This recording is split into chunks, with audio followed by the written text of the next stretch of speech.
Hello, everyone. Thank you for stopping by for this seminar. So we have a visiting researcher from Barcelona Supercomputing Center, Javier, visiting us. He recently, like a couple of years ago, got his PhD from the Royal Institute of Technology in Stockholm, Sweden, where he developed multidisciplinary tools to automate high throughput, super resolution microscopy at the group. And he also led the creation of IMSwitch, which is an open source platform for microscope control, image reconstruction, and automation. He's received a Chan Zuckerberg Initiative grant for that also. And then more recently, he's been working at Barcelona Supercomputing Center as a postdoctoral researcher, where he's contributed to the Colmena project, which is a programming environment for hyper-distributed applications across the computing continuum. So we are very happy to have Javier visit us for the month, and I will let Javier do the presentation. Thank you. Okay. Yes, so thank you for the introduction and for attending to my talk. Yes, as Karen mentioned, I'm a postdoctoral fellow at the Barcelona Supercomputing Center in the Workflows and Distributed Computing Group. And today I'll talk a bit about the work that we are doing regarding decision-making for services in the Compute Continuum. I'll be spending 1 month here, so I also want to introduce the work that I plan to do this month. And feel free to ask me any question during the presentation or after, or also approach me anytime. And I'll start the presentation by introducing the Compute Continuum and why decision-making and autonomous decision-making is important in this context. And then I'll show you what is our approach to this, especially I will talk about the mechanisms that allow agents to collaborate with each other, interact with the environment so that they can take the decisions. And then how we define, deploy, and operate the services using our middleware. And I will conclude with a use case and a small demo that I recorded. So most of you already know, but the Compute Continuum is a dynamic and heterogeneous infrastructure of resources where we have on one hand the IoT layer with devices that have little to no computing power, and up to large-scale data centers and cloud instances, as well as HPC centers. And then there's everything in between, the on-premises, far edge, and the near edge. So the IoT devices are every time costing less and less. So that means that there's more amount of them and they generate a lot of data. So that means that data centers spend every time more energy. And the idea of the Compute Continuum is how can we use more efficiently all these other layers in between. And in this way, we bring computation closer to where data is generated. And the idea is to support this type of hyper-distributed applications in this dynamic infrastructure by providing decentralized and peer-to-peer platforms. And there's been a lot of different initiatives here. I cited some from the European Union, but I'm sure in the US you also have a lot. But the main ones are here. So one is there's been a lot of projects funded by the European Union called EU Cloud Edge IoT, and they aim to provide a common architecture for this type of middleware in the Compute Continuum. Then there was a workshop organized by the Commission called Digital Autonomy in the Compute Continuum, where they identified how to employ the centralized intelligence in the Compute Continuum. Then the European transfer platform for HPC investigated ways in which we can integrate HPC systems in the continuum, and also identified what are the potential use cases. And finally, the High Peak Vision this year was talking a lot about this next computing paradigm, which involves the Compute Continuum.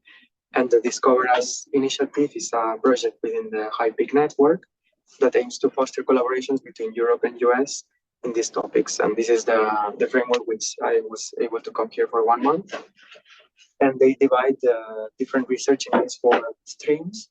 One is managing complexity by providing abstractions, then providing distributed computing and swarm intelligence, AI-based concepts for management and self-organized behavior, and then collaborative programming frameworks and software development tools. So all this paradigm shift, it allows us to to bring new applications in these fields in precision agriculture, smart electrical grids, manufacturing, and smart cities.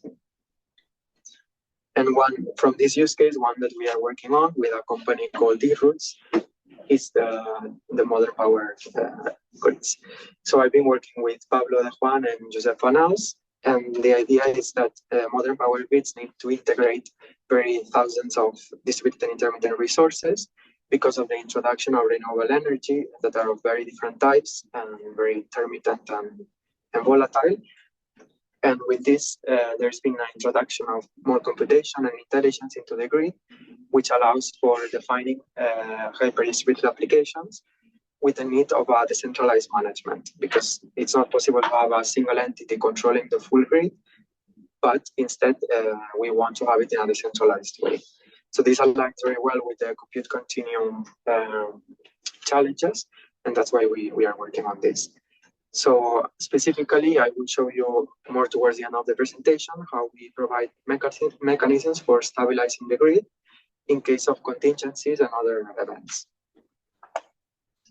So before presenting the goals and Colmena, which is the software that we are developing, we'd like to introduce what are the stakeholders involved in the process of defining and deploying applications in the continuum. So on one hand, we have the end users, which are the beneficiaries of the service.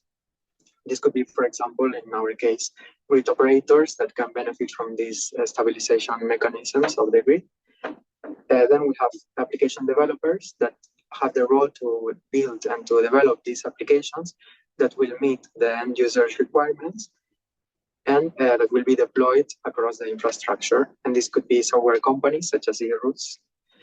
Then service providers that are deploying, operating, and commercializing services. So for this, they need tools to deploy the applications over the infrastructure. And this could be the energy providers and also electricity grid operators.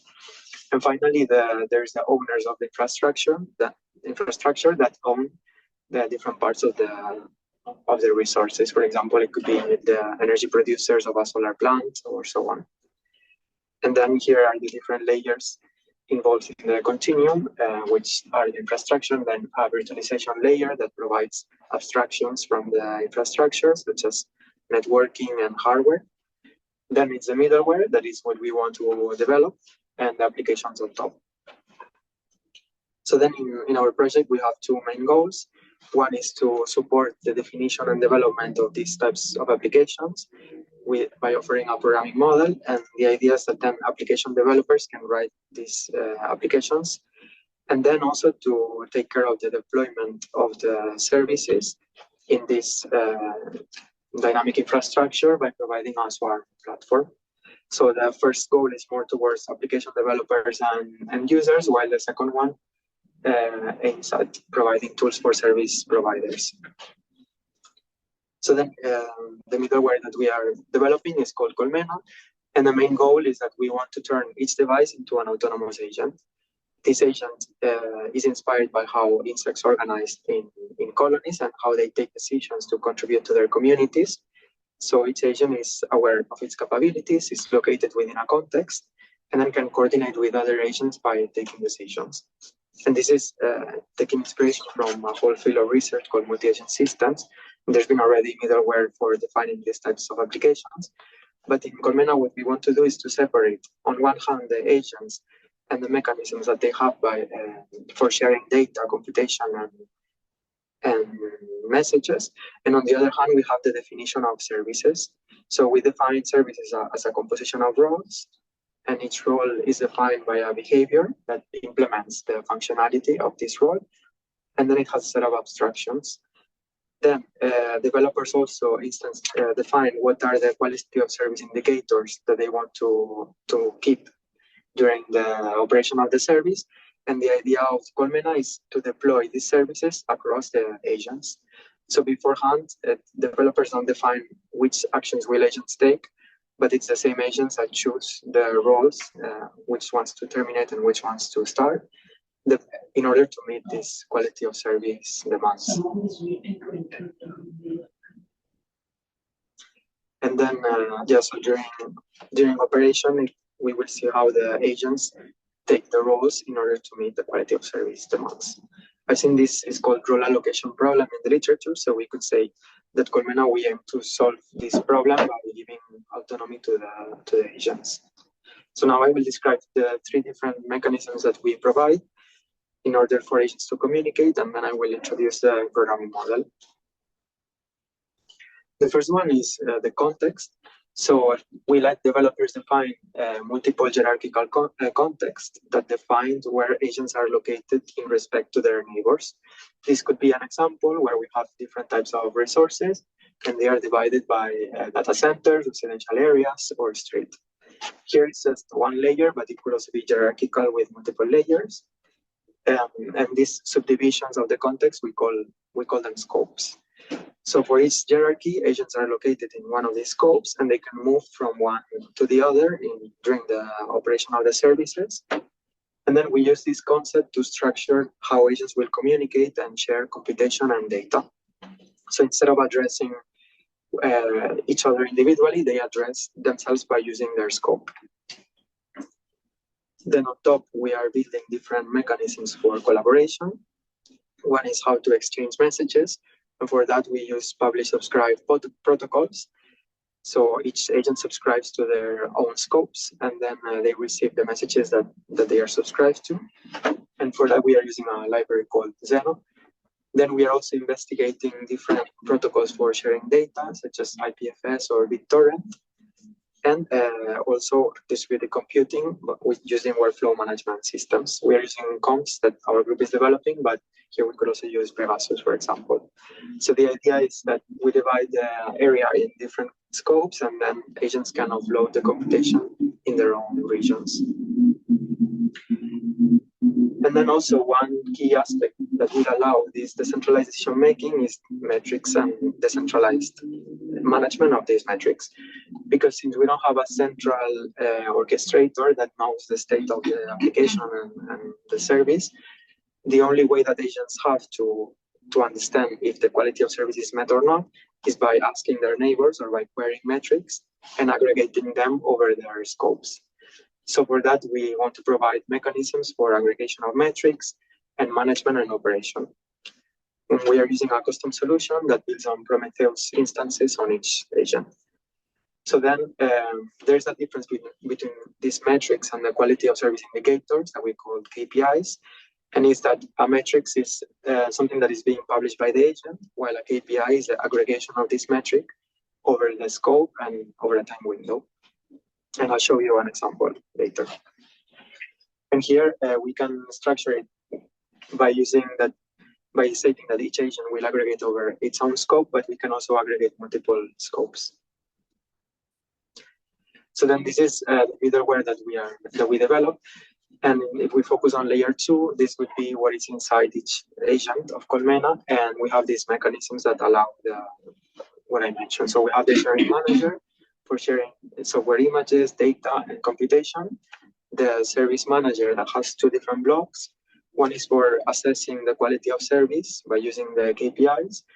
And the other one is to react to these KPIs and take decisions on which roles to execute or stop, depending on their value. And then on the other hand, lately we have the context manager that has two components. One is the self-awareness, that is to publish metrics about its own state of the device, for example, the available resources. And then the environment awareness, which takes track of which scope each agent is located to during the operation. And then we have on the other hand, the programming model that defines services as a set of roles. So here we see an example of an example service with only one role. Each role has a behavior function that implements the functionality of this role, and a set of decorators. That the first one is the requirements of this role. So here we are saying that in order for an agent to be eligible to run this role, it needs to have a GPU. And then we have a set of abstractions, the channel, metric, and data. We define them in the decorator, and then we can call them in the behavior function. So here we see that we are defining a metric called processing time, and how from the behavior function, we are publishing its value to Colmena. And then we have also the KPIs that right now we are using a from QL query.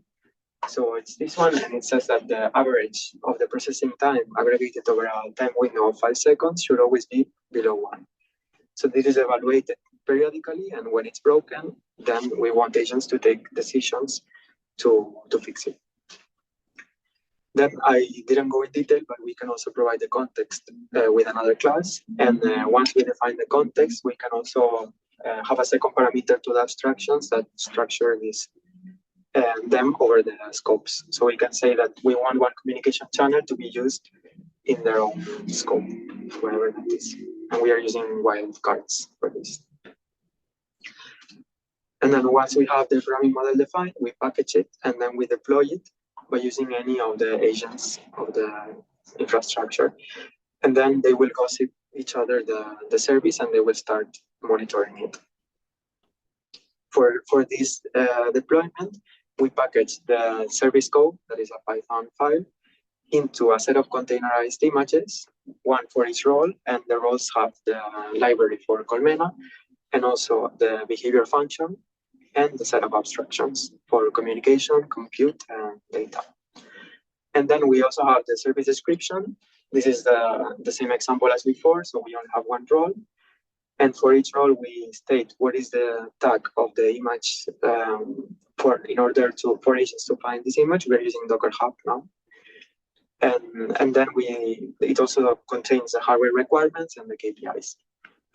And now we are using Docker Hub, but we want to also find other ways to share images by using peer-to-peer protocols. So then during the operation of the service, we have something like this. Each agent has the Colmena agent with all these 3 different components structured in different containers. So it's a Docker Compose. And then for each role, it runs a different image. Then the abstractions of the role are somehow connected with the agent mechanisms. And with that, different agents can collaborate with each other. So then I will move on to explain this block, that is the role selector, that is the one that reacts to the KPI violations. So there is where we implement the decision-making strategies. So each agent has this block that takes as input the different KPIs and their values, and also other types of metrics, for example, the available resources of each of the agents. And also it can take feedback from the environment regarding the previous decision that they made. With that, here we want to implement different strategies for selecting which roles to run, and the output would be this decision. So for each role of the service, whether they want to execute it or stop it also. And for that, we are starting now this research, but there's a lot of different strategies that we want to try, from role-based systems to also reinforcement learning, from independent to multi-agent or collaborative.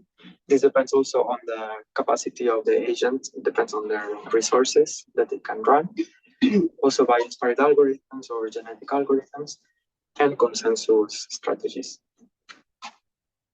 And that is what I will do during my month here, is that the group of Eva Dillman and the Swarm project developed this algorithm for decentralizing workflow management systems by moving from a centralized runtime into a decentralized system where agents are propose themselves to run each job.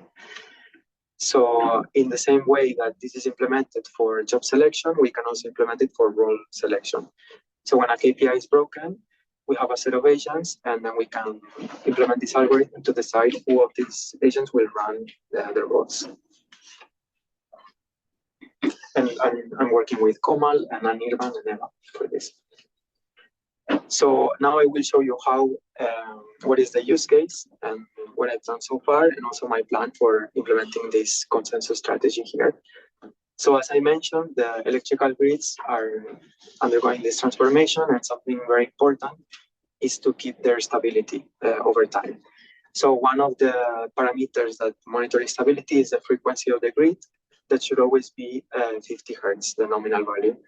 Whenever there is different events, such as load increase or disconnection of lines, or also introduction or removal of generators, this frequency can drop below or above this value. And this is dangerous because it can cause failures in the electrical grid or contingencies. So there is one algorithm called model predictive control that the company we are working on developed. And it's a strategy to solve an optimization problem and to bring that frequency back to its nominal value. And it can be implemented in a centralized way or also decentralized. And in the decentralized version, each of the agents solve its own optimization problem, and then they exchange data variables to find a global solution. And then here we have an example. We are using a simulator called Andes to simulate different grids. Here we have only two areas. It's a grid called IEEE 39 bus that is very simple. And here I simulated that in second equal to 10, there is an increase of the load of one of the lines, and the frequency goes from 1, which is 50 hertz, to 1,003. So what we want to do is to bring that frequency back to 1. And then I had a very simple test case to start with, where we have one Colmena agent monitoring each one of the areas. And what we want is this agent to run a monitoring role that should be always on, and is in charge of retrieving the frequency from the simulation and posting it in Colmena. And we have another node running this simulation software. In the real scenario, it would be the same agent taking the values from the device that it's running. And then we have this KPI that I will show you that is describing the frequency of each area of the grid.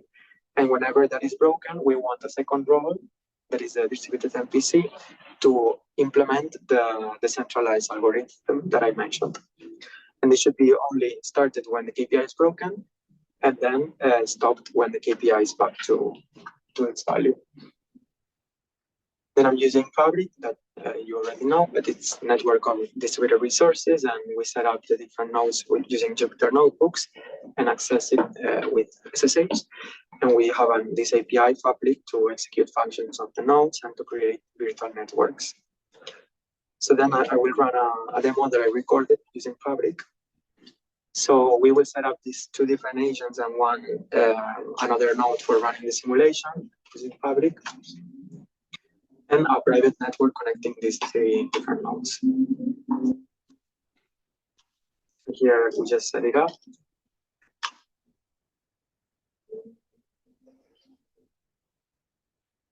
So now we have the three nodes connected by the network. One is for simulation and two agents.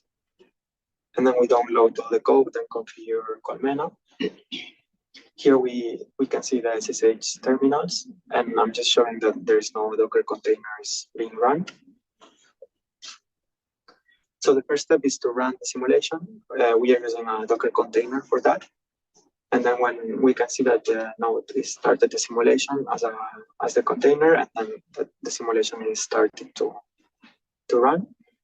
Then we run the different agents. That the command is a Docker compose, and that will start a set of containers in each one of the nodes.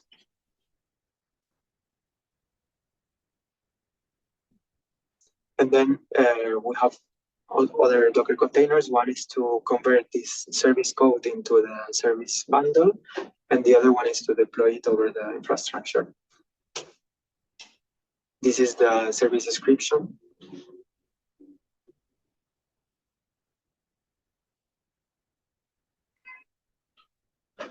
So here is the deployment command. We see that the simulation now is second equal to 5. When it reaches second 10 is where there will be the increase of the load of one line. And here I'm showing the role selector that with the logs, we will see that there is no service being deployed yet. So it's just the initial configuration of Colmena. So then I will show how we deploy the service using this command, and how each of the agents will receive the service and start running the roles.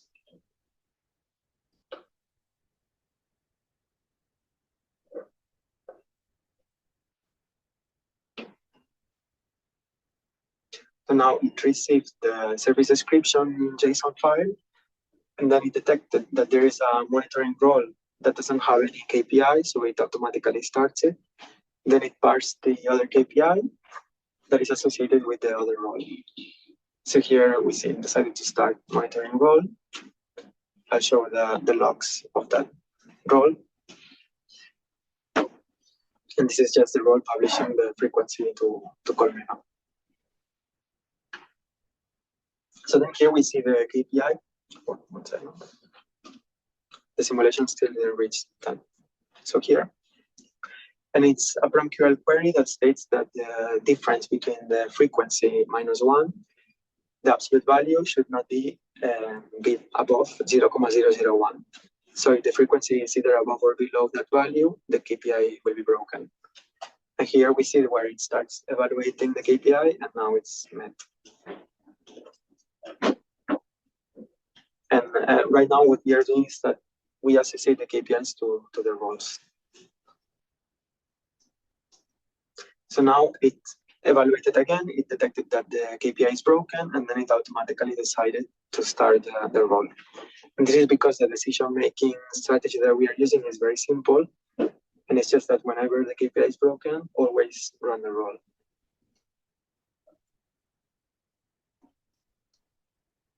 And then we see the role being run as another Docker image, Docker container here.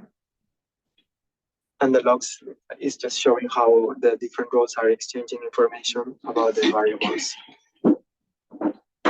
And then this just fast forward the video, and when the simulation ends, we can copy the plots to Fabric and see the results.